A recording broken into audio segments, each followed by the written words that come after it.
Welcome to EdTech Tuesday. I'm Rich Dixon. And I'm Jennifer Gibson. Well, Jennifer, you've brought an app in that I have been waiting to dive into for a while. I've seen it, but I don't use it. What's its name? All right, Tell us about it. This is Wunderlist, and it's spelled with a U, and so make sure you get the right one.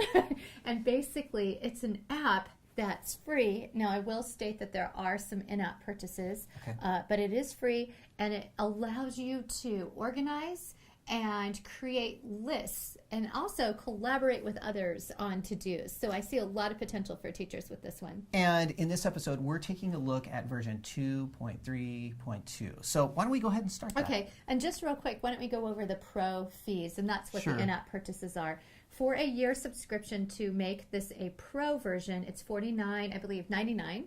And then the monthly, if you want to go monthly, it's $4.99 a month if you want to upgrade to Pro. And we'll talk about some of the features if you do want to go that route. Why don't you go ahead and open it up?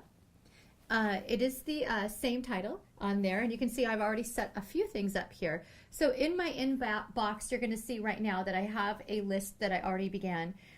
One of the things that I want you to see on the left side is there's a number of things going on. So we have the inbox. Which is not email. In other words, this isn't another email account, just to clarify that. Yes, that's right. And then we have things that are starred, meaning that this is something I need to really pay attention to. Maybe it's a current project or a priority project. And then there are conversations. You can see that's where the inbox idea comes, is that if you and I were collaborating, it would tell me that you've responded to something in the list. And so that would be an in. Got it. So these are conversations that are currently going. Now, you can also make lists by category. So you might have a private or personal list for your personal life, like all the things you need to do this weekend or your home improvement project or whatnot. But then you can also create one for work or multiple ones. This whole board can fill up and have a number of lists. So you might have like a unit plan, you might have a field trip you're planning, a project end of the year, project-based learning, all kinds of different things.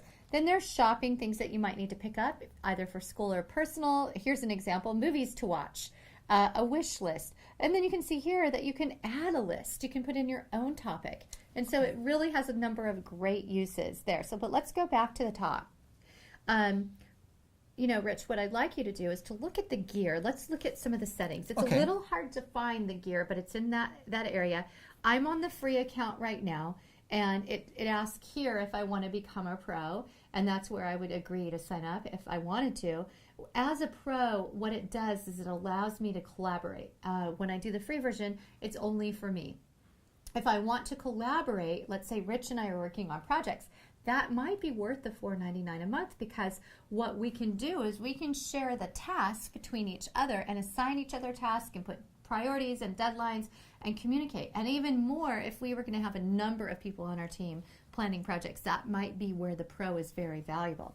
So next we have notifications, account details, logout. Here's one that's kind of fun. These are backgrounds. So if you want to change, Rich, I knew you would want this one.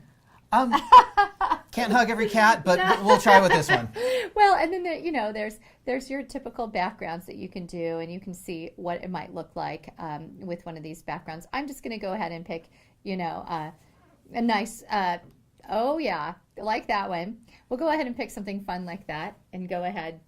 You're gonna take I'm sorry. Okay, go with the grass. Okay, so back to the settings. So once you do that, you can see how much. You can work with sounds, you can work with new items, and you can also go ahead and clear your files, ask for support. And this development team is a very supportive development team, so if you need to ask questions, they're very responsive. And a lot of the app developers work that way. So let's dive in a little more. Rich, why don't you go ahead and tap on this one I created, and it's very generic, plan a unit. So I went ahead and selected a due date of when I wanted this project done, so it's somewhere in the future.